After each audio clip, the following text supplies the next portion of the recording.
Mes chers entrepreneurs, bonjour. J'espère que vous allez bien, que vous êtes bien réveillés et que vous êtes prêts à affronter la semaine.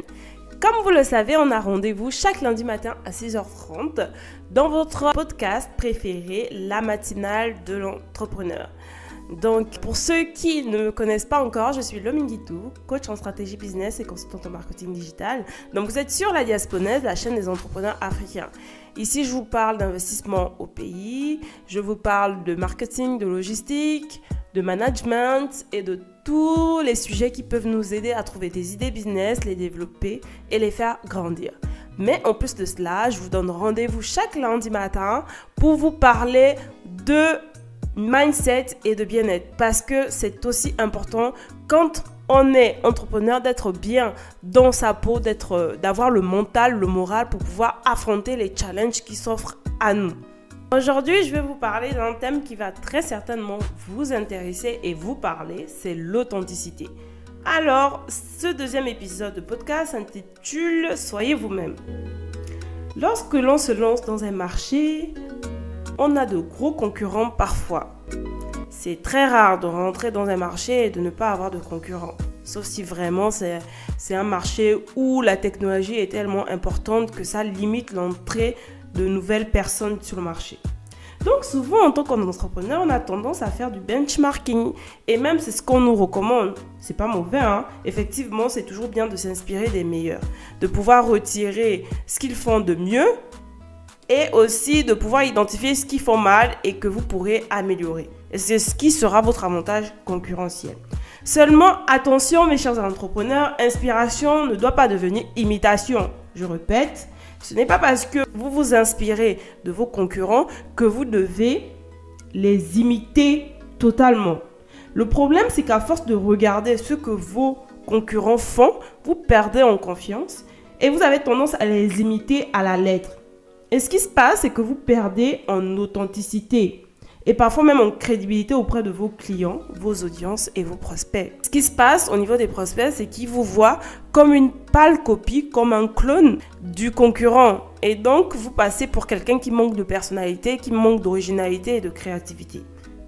Peut-être vous ne vous en rendez pas compte, mais si vous faites un sondage, peut-être vous aurez ce genre de retour-là. Donc, attention vraiment à ça. Je ne sais pas si vous voyez où je veux en venir, mais en fait, je vais vous dire par là que un entrepreneur, un porteur de projet, convainc autant par ses offres et services que par sa personnalité. L'un n'empêche pas l'autre, hein, et très souvent même, la personnalité prime. Savez-vous que parfois un client vous choisira vous plutôt qu'un autre concurrent à cause de ce que vous lui aurez inspiré? Je vais vous prendre un exemple pour illustrer mon propos, c'est du vécu, hein. Donc, il fut un temps, j'étais agent co et je devais négocier des contrats de transport et de stockage pour le compte de mon client.